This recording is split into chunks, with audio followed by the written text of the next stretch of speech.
Bit dark. That's better. Hello people, Anex here, and let's talk about a phenomenon that is so common in Sanderson's books that fans have given it a name. The Sanderlanche. What is a Sanderlanche? Well, even if you've never actually heard of it, I am 100% sure you felt this. Let me explain what it is by using an example from The Way of Kings. And fair warning, I'm going to use examples from The Way of Kings, Words of Radiance and Oathbringer to explain this phenomenon. So you know that The Way of Kings takes a while to get started. There's a lot of world building and a lot of introduction to people, and things are sort of going along and you're like, oh, this is a pretty good book, and you're enjoying yourself. And then, part 5, things get crazy. Sadeas betrays Dalinar, and then Kaladin comes back to rescue, and things get awesome, and suddenly things step up a notch, way beyond anything you were expecting. That is a Sanderlanche. It's the amazing, insanely crazy things that happen at the end of the books. Every time in these Stormlight Archive books, in part 5, things get awesome. So what causes it? Why do we get these Sanderlanches that are so amazing at the end of every single book? The reason I think these Sanderlanches are so effective and get bigger and bigger in each book is because of a neat writing trick that Sanderson uses in the Stormlight Archive. He uses a few different writing tricks in this book, and you might have already recognized some of them. One of them is the way he circumvents the show don't tell rule in writing by using Spren. They always say, show how your characters are feeling rather than just telling you how the characters are feeling. Well, Sanderson actually goes around this rule by the introduction of Spren. So when a character is angry, like when Dalinar is angry, he doesn't have to write Dalinar was angry. He can just write anger Spren sprouted up around Dalinar, and then as a reader, you know what Dalinar is feeling. So he kind of tells you without telling you. See what I mean? So that's sort of a writing trick that he uses. Another writing trick that's been really effective and has also created fantastic world building are the Knights' Radiance. More specifically, different personalities of people are attracted to each of these orders. All the different orders, in order to power up, so to speak, or become a higher level of knight, you have to say these oaths. These oaths that are related to sort of the character journeys that these people have to go through. And Sanderson uses these oaths to combine two very different things in all of his books. One problem that every writer has to overcome in order to write a satisfying conclusion to a book is how to combine the character journey and the plot journey. How do you put these together and have both a satisfying conclusion to both of them? Most writers do these by having two different sort of endings.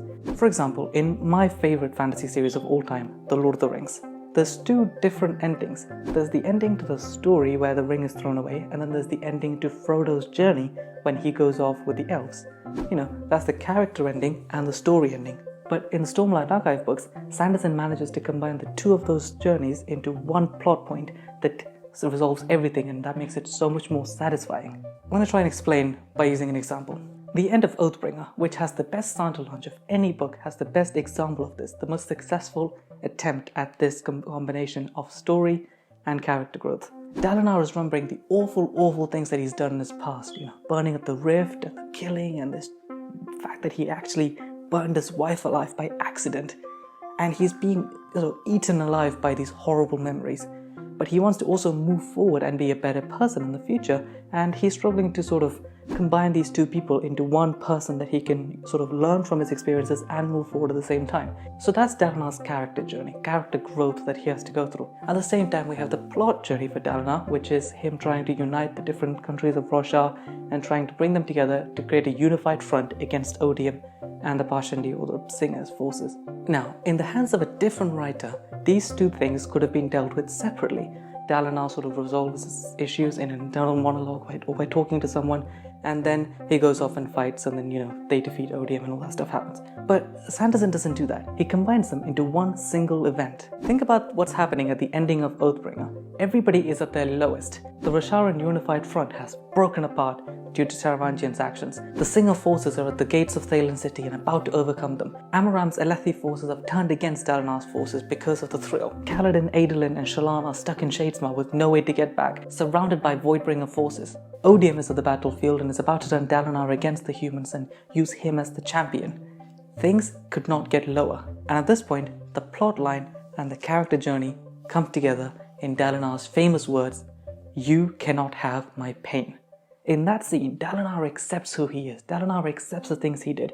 Dalinar accepts the past mistakes that he made, and he promises to use them as stepping stones to guide his future actions. He will not give away his pain. He will not surrender to Odium. He will move forward with the knowledge of what he's done. That is such a powerful conclusion to his character growth in that book. But the fact that Dalinar is a bondsmith, he's a Knight's Radiant, means that when he says those words, he's also swearing an oath, which allows him to power up. By saying one of the higher ideals and leveling up as a Knight's Radiant, Dalinar is able to open Honor's Perpendicularity. Kaladin, Adolin, and Shallan is able to step through. Stormlight floods the battlefield. All the gems get filled up. All the Knights Radiant come together, and there's an epic battle against Odium's forces. And they decimate everyone because of Dalinar's actions.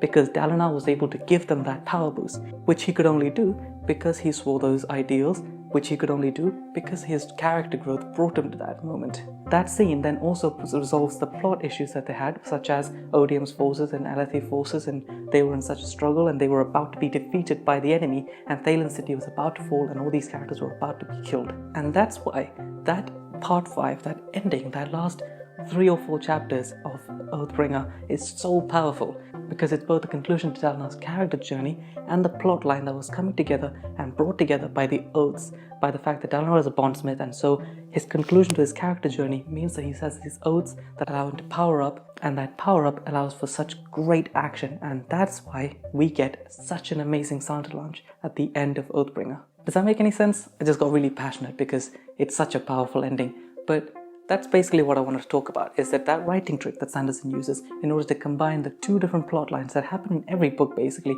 the character journey and the plot journey. Some writers resolve them separately, and there is nothing wrong with that, but the fact that Sanderson resolves them together using this neat trick of the Knight's Radiant means that he can have such powerful, satisfying moments at the end of his books.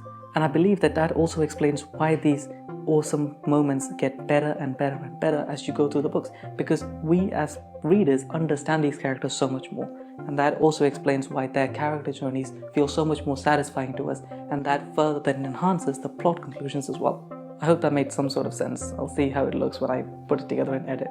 I really hope you enjoyed watching this. This is the type of content that I want to move forward with in the future. I'll do book reviews as well, but I also want to do this sort of analysis, or just things that in a better content creator's hands would be a video essay. Let me know what you think of the video. Does anything I said make any sense? Is this something you've always just known? Do you have any other ideas about what you think the Sanderlanche is so powerful? Also, which one is your favorite ending? Like I said, mine is the end of Oathbringer because everything comes together so brilliantly, but maybe you have a different favorite, so let me know what that is in the comments as well. Also, like, share, comment, gently tap that subscribe button and the bell icon, and to keep up with all of my future videos as well. Above all, thank you so much for watching. Till next week, see ya.